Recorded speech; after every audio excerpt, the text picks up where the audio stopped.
એએમસીના CNCD વિભાગે રખડતા પશુ માટે અદ્યતન ટેકનોલોજીનો ઉપયોગ કરવાનું શરૂ કર્યું છે।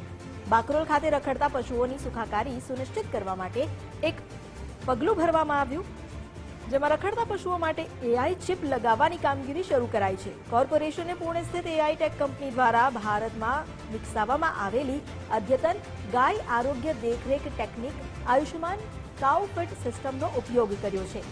આ સિસ્ટમ ગાયના 24 કલાક આરોગ્ય દેખરેખને સક્ષમ બનાવે છે, જે તેમના કલ્યાણ માટે સમયસર હસ્તક્ષેપ સુનિશ્ચિત કરશે। એએમસી દ્વારા પાયલોટ પ્રોજેક્ટ શરૂ કરાયો છે। એઆઈ ટેકનોલોજીનો ઉપયોગ તમામ સેક્ટરોમાં થઈ રહ્યો છે, ત્યારે હવે અમદાવાદ મ્યુનિસિપલ કોર્પોરેશન દ્વારા પણ એઆઈનો ઉપયોગ કરવામાં આવશે। એઆઈની જે આધુનિક ટેકનોલોજી છે તેનો ઉપયોગ હવે જે કરુણા મંદિર છે ત્યાં રહેતા તમામ જે પશુઓ છે તેમની દેખરેખ માટે કરવામાં આવશે। ત્યારે આપણી સાથે ખાસ તો કોર્પોરેશન વિભાગના જે અધિકારી છે તે જોડાઈ ગયા છે, તેમની સાથે વાત કરીશું। નરેશભાઈ, શું કહેશો? હાલ કરુણા મંદિરમાં હાલ કેટલા પશુઓ છે અને એઆઈ ટેકનોલોજીની મદદથી કેવી રીતે તેમની સાર સંભાળ કરવામાં આવશે? કેટલ પોલિસી 2023ની અમદાવાદ શહેરમાં સફળ અમલવારી કરી અને જાહેર માર્ગો ઉપરથી જે રખડતા પશુઓ પકડી કરુણા મંદિરમાં લાવવામાં આવે છે અને મ્યુનિસિપલ કોર્પોરેશન દ્વારા તેમની સારવાર, દેખરેખ, ઘાસચારો, પાણી, તબીબી સારવાર આ બધી જ વ્યવસ્થાઓ મ્યુનિસિપલ કોર્પોરેશને ગોઠવેલ છે। એને ધ્યાનમાં રાખી અને આ વ્યવસ્થાને વધુ સુદૃઢ કરવા ગૌવંશનું જે આરોગ્ય છે એની દિશામાં એક નવું ટેકનોલોજી બેઝ મોનિટરિંગની વ્યવસ્થા મ્યુનિસિપલ કોર્પોરેશને શરૂ કરેલ છે।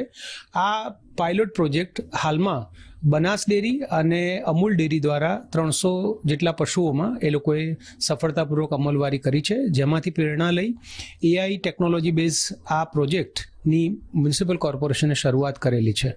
હાલમાં 25 જેટલા ગૌવંશમાં આ નેક બેલ્ટ એટલે ગળામાં એને આ ચીપ આધારિત બેલ્ટ પહેરાવવામાં આવે છે કે જે એનાથી એની દિવસભરની મૂવમેન્ટ, ખાવાની પ્રક્રિયા, ચાવવાની પ્રક્રિયા, હરવા ફરવાની પ્રક્રિયા, એનું બોડીનું ટેમ્પરેચર, આ બધા તમામ જે પાસાઓ છે એનો એનાલિસિસ કરી અને સોફ્ટવેર મારફતે, મોબાઈલ એપ મારફતે અમારા વેટરનરી ડૉક્ટરને આ આપવામાં આવશે।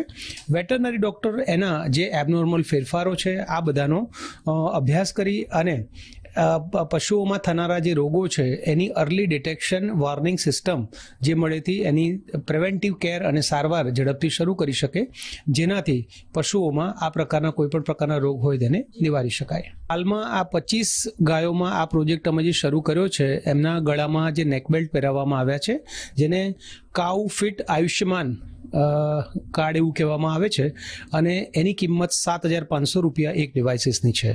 હાલમાં આ પ્રોજેક્ટ સમેત 3 લાખ જેટલો ખર્ચથી પાયલટ શરૂ કરેલો છે અને એના પરિણામો ચકાસ્યા પછી એના ઉપયોગિતાને ધ્યાને લઈ અને જે કરુણા મંદિરમાં જે તમામ ગૌવંશ રાખવામાં આવે છે તે ઉપરાંત શહેરમાં જે પાલતુ કૂતરાઓ રાખવામાં આવે છે તે અને લાયસન્સ અને પરમિટ આપેલા જે ગૌવંશ છે તેમાં પણ આ પ્રોજેક્ટની સફળતાપૂર્વક અમલવારી થાય એ દિશામાં મ્યુનિસિપલ કોર્પોરેશનનું આયોજન છે। આમ જે ગાયો છે અને કેટલાક જે કૂતરાઓ છે તેને ક્યાંક ને ક્યાંક ફાયદો થશે અને જેને રોગ થતા હોય ગાયોને તેમાં પહેલા જ ડિટેક્ટ થઈ જશે અને તે પ્રકારે સારવારની પ્રક્રિયા છે તે અહીંના જે વેટરનરી ડોક્ટર છે તેમના દ્વારા તાત્કાલિક શરૂ કરવામાં આવશે। કેમેરામેન નિકુંજ સાથે માનસી પટેલ, ગુજરાત ફર્સ્ટ, અમદાવાદ।